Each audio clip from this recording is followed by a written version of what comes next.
अररिया जिले की सियासी गहमागहमी के बीच एनडीए कार्यकर्ता सम्मेलन ने राजनीतिक पटल पर नया सस्पेंस खड़ा कर दिया। कार्यक्रम में जेडीयू के टिकट दावेदार शाद अहमद बबुली भारी समर्थकों के साथ पहुंचे और प्रमुख नेताओं का भव्य स्वागत किया। उनके समर्थकों की संख्या और जोश ने पूरे कार्यक्रम स्थल को झकझोर दिया।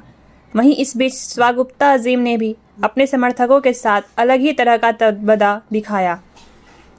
स्वागुप्ता अजीम का यह कदम इस बात की ओर इशारा कर रहा था कि वे भी टिकट की दौड़ में पीछे नहीं हटने वाले। विशेषज्ञ मानते हैं कि दोनों दावेदारों का यह शक्ति प्रदर्शन पार्टी नेतृत्व के लिए बड़ा संदेश है। अब सियासी गलियारों में गूंजता सवाल यही बन रह चुका है, क्या शाद अहमद बबलू का जोरदार प्रदर्शन उन्हें टिकट दिलाएगा या फिर स्वागुप्ता अजीम का दबदबा फाइनल फैसला पलट देगा।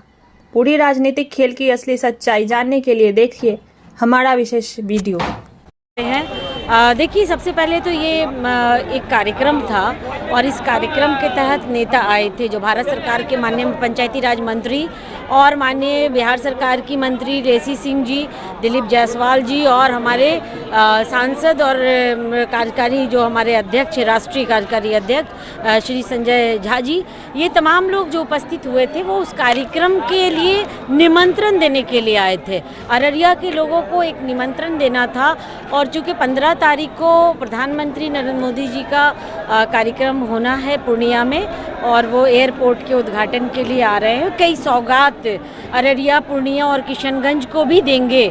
तो इस हालात में उन्होंने सभी से अनुरोध किया है कि आप आएँ और चूँकि माननीय प्रधानमंत्री आ रहे हैं तो निश्चित तौर पर वो जब भी आते हैं तो सीमा क्षेत्र के लिए या जहाँ भी जाते हैं वहाँ के लिए एक बड़ी सौगात लेकर जाते हैं।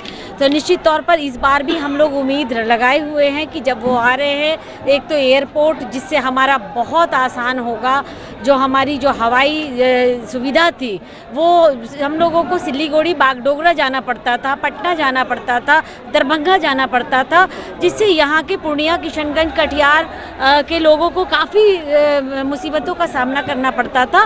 वो जब चालू हो जाएगा पूर्णिया एयरपोर्ट तो उससे यहाँ के लोगों को काफ़ी सुविधाएं होंगी। निश्चित तौर पर हम आभार व्यक्त करते हैं आपके चैनल के माध्यम से प्रधानमंत्री जी का, जो इतनी बड़ी सौगात लेकर 15 तारीख को आ रहे हैं और यहाँ के सभी जो लाभान्वित जो ज़िला हैं उन ज़िला के वासियों को जो सौगात देने जा रहे हैं, हम उनका दिल से आभार व्यक्त करते हैं।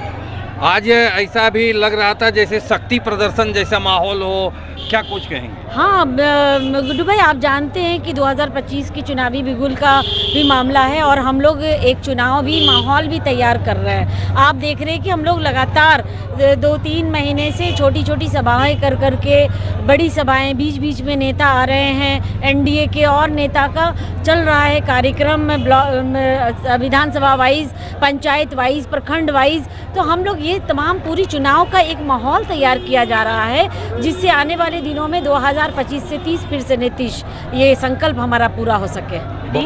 सियासत के सौदागर जी, सियासत के सौदागर अब बाज आओ, सियासत के सौदागर अब बाज आओ, झूठ के नारों से मत हमें बहलाओ। यानी अररिया वासियों को जो पिछले 2020 में झूठ का अफवाहें फैला करके यहाँ के लोगों को बहलाते थे, तो उसी चीज़ों को हम लोगों को याद दिला रहे हैं। हमने देखा है वक्त बदलते हुए, हमने देखा है वक्त बदलते हुए, अब ख़ुद को भी ज़रा बदल कर दिखलाओ। तो ये तमाम चीज़ें जो हैं उनके लिए है जो झूठी राजनीति करते हैं और हम तो काम पर विश्वास करने वाले लोग हैं, इसलिए हम काम करते रहेंगे। हमारे केंद्रीय मंत्री ललन बाबू और हमारे राष्ट्रीय कार्यकारी अध्यक्ष संजय झा जी और दिलीप जायसवाल जी और बहुत सारे हमारे एमपी साहब, बहुत सारे लोग एक जगह जमा हुए, एक प्रोग्राम था। उसी क्रम में आज सब लोग इकट्ठा हुए थे।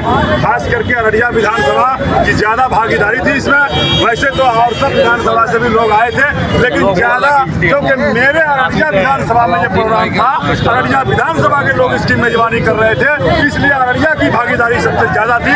और सारे लोगों ने आश्वस्त कराया माननीय मंत्री जी को जो संदेश लेके हम लोग यहाँ आए हैं 15 तारीख के प्रधानमंत्री के प्रोग्राम में हम लोग सब लोग भाग लेंगे और उनके भाषण को हम लोग सुनने और वो जो सौगात देने के लिए आ रहे हैं पूर्णिया, अररिया, कटिहार की सरकार इस जोन में, उसको हम लोग सुनने के लिए पूर्णिया बहुत भारी तादाद में जाएंगे।